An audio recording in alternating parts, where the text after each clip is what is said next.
Time हो गई, अभी तक भैया ना आइले।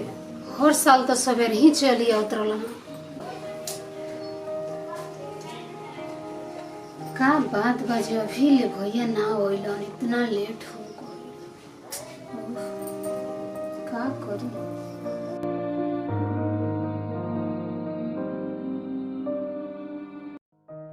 का बात बा जे घर में से निकल के बहरिया के बैठ गेलू? बड़ा दुखी लगता रू। का बात बा? देखी ना, आज रक्षाबंधन हो, आई अभी ले भैया हमार ना आइले। अच्छा तो ई बात बा। एमे कौन दुखी भइला के बात बा? हर साल हमरा से हमार भैया राखी बनवावे जरूर आवत रहलन। आई अब की बार अभी तक ना आइले। पता ना का बात बा। तो दुखी ना हुई तो का करी हम? देखो हर साल तार भैया राखी बनवावे आवेले तारा लगे, लेकिन तू सोचो ए साल ई कोरोना के वजह से सब लोग परेशान बा। हो सकेला उनका लगे पैसा ना होखे, कोनो नौकरी चाकरी तुमका लगे बाना, यही से राखी बनवावे नइखन आवे के चाहो। रउआ ठीके कहतनी। हर साल हमार भैया पैसा कपड़ा हर चीज लेके आवत रहलन। यही के वजह से लागता कि उ लाजे नइखन आवत। लेकिन ये साल अगर राखी ना बनाई हमरा भैया के तो उनकर हाथ सुने रह जाए। देखो ऐसा नहीं हो सकत। हम कहे खातिर बानी, ए साल तारा भैया के हाथ सुना ना रही। हम ले चलम तारा घरे आ तारा भैया के हाथ में तारा राखी बांधे के बा। ठीक बा? का रउआ सच कहतनी? हाँ तो चली जल्दी, तब देर काहे कहतनी? हड़बड़ा मत। तनी घर में शहर का पर्स ले आवे दो। चलो यही तो रास्ता में कुछ कीन उनके लेके चलक पड़ी कि ना हमनी के? हाँ ठीक कहतनी, तब जाई जल्दी लेके आई। जाओ तनी।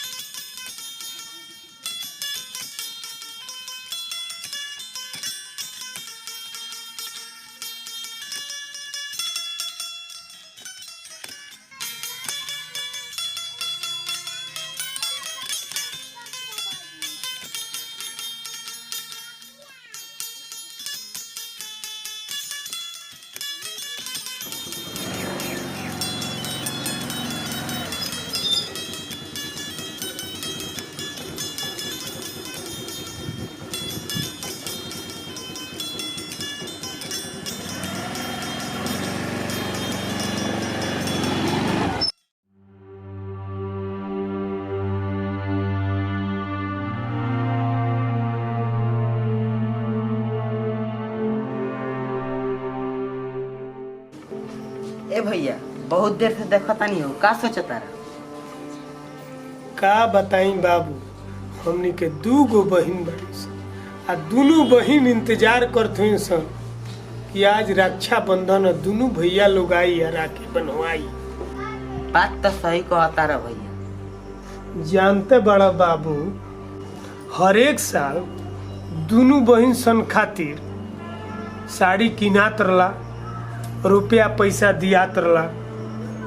लेकिन औसो कोरोना महामारी के चलते सारा काम धंधा चौपट हो गई बा। अब बताओ, 1 रुपया लगे नहीं खे। दोनों बहन सन की यहाँ केंगन जाई? बुझाता बाबू कि अब की बार दोनों भाई के हाथ हमने के सुने रही का हो।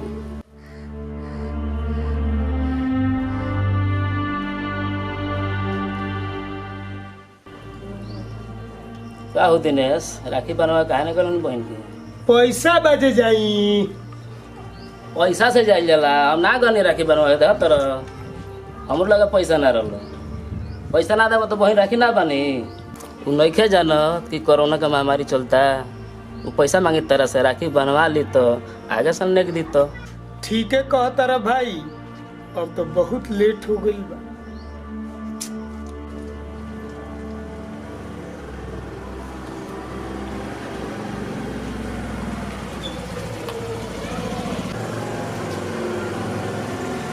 लो ना बहन का आ गई बनवा राखी।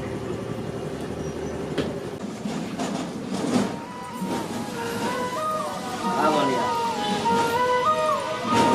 प्रणाम भैया। खुश रहो। खुश रहो। बैठो। पहुना बैठी आई। आओ तनी तनी।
बबनी अब की पारी के नेक अगला बार देव हमरा के माफ कर दी।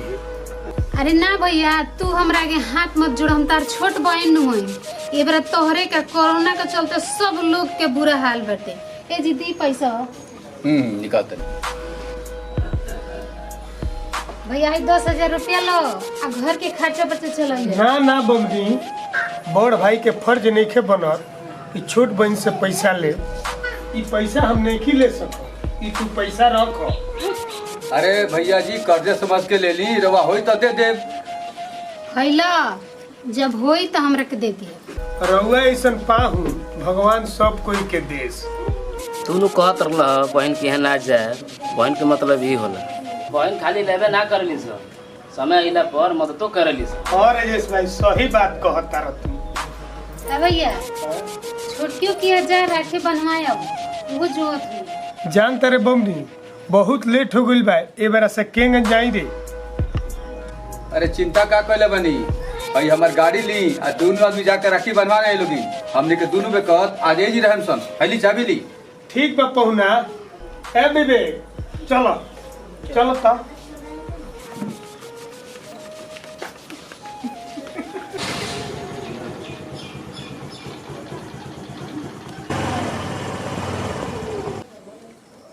ठीक बा, अपने सब बैठी लोग आराम कर लेंगे, चलता नहीं। ठीक बा। ठीक।